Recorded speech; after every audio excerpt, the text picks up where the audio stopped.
My channel রিতিশা। আশা করি সবাই খুব ভালো আছো। আজকে তোমাদের সাথে শেয়ার করব ম্যাজিক পুডলি।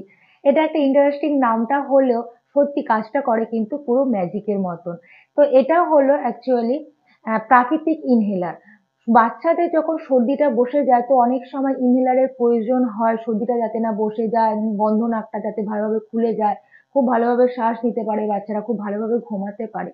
তো ইনহেলারের মতনই এটা হলো একটা প্রাকৃতিক ইনহেলার, যেটা স্প্রে করতে হয় না।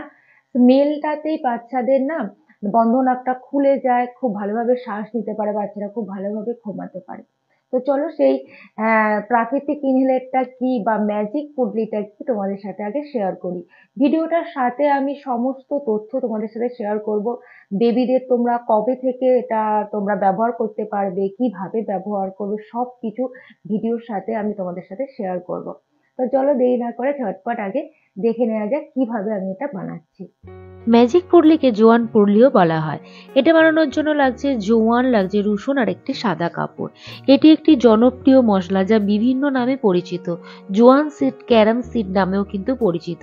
এতে ব্যাকটেরিয়ারোধী বৈশিষ্ট্য রয়েছে ফাইবার, খনিজ এবং ভিটামিনের মতো পুষ্টিতে পরিপূর্ণ। তার এই শক্তিশালী স্মেল সর্দি কাশিকে দূরে রাখে।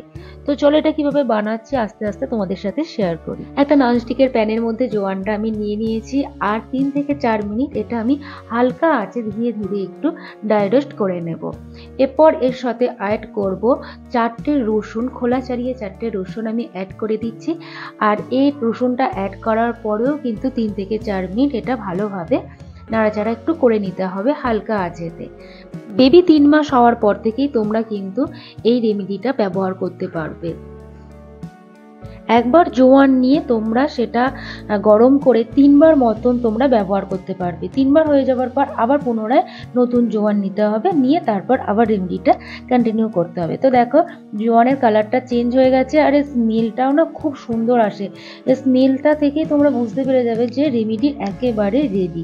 এরপর একটা সাদা কাপড় বা রুমালের মধ্যে এই জোয়ানটা নিয়ে নেব এবং একটা পুডলি বানিয়ে নেব। সর্দি বসে গেলে, নাক বন্ধ হয়ে গেলে বা কাশির সময় তো তোমরা এই পুডলিটা ব্যবহার করতে পারছোই। জ্বরের সময়ও তোমরা এই পুডলিটা ব্যবহার করতে পারবে।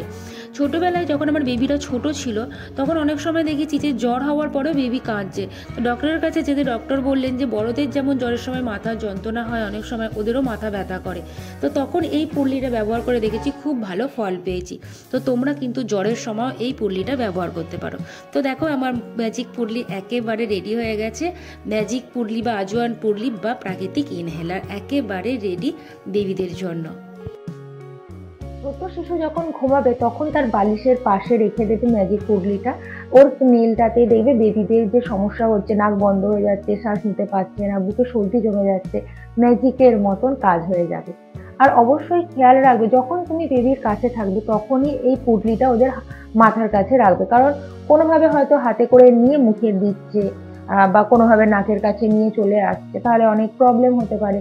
আর পুডলিটা অবশ্যই হালকা গরম অবস্থাতেই দেবে, কারণ বাচ্চারা হাত পা ছোঁড়ে, তো কোনোভাবে যদি অনেক গরম থাকে তো হাতে টাচ করলে বেবিরা কাঁদবে, কোনো প্রবলেম হতে পারে স্কিনে, ছোট্ট বেবি।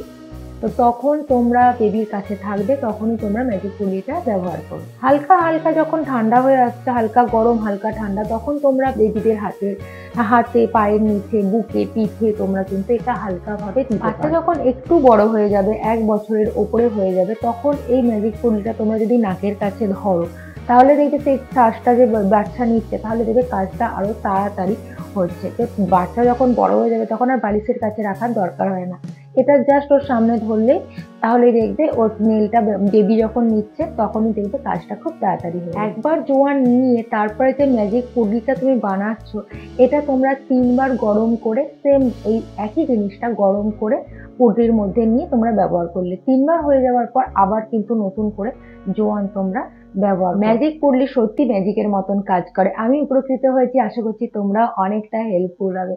ভিডিওটা এখানেই শেষ করছি। তোমাদের কেমন লাগলো অবশ্যই কমেন্ট করে জানিও। ভালো লাগলে অনেক অনেক শেয়ার করো, লাইক করো। আর যারা যারা এখন আমার চ্যানেলটা সাবস্ক্রাইব করোনি প্লিজ আমার চ্যানেলটা সাবস্ক্রাইব করে দিও এই ধরনের নতুন নতুন আরো অনেক ভিডিও পেতে। ভালো থেকো, সুস্থ থেকো, আর বেবিদেরকেও সুস্থ রেখো।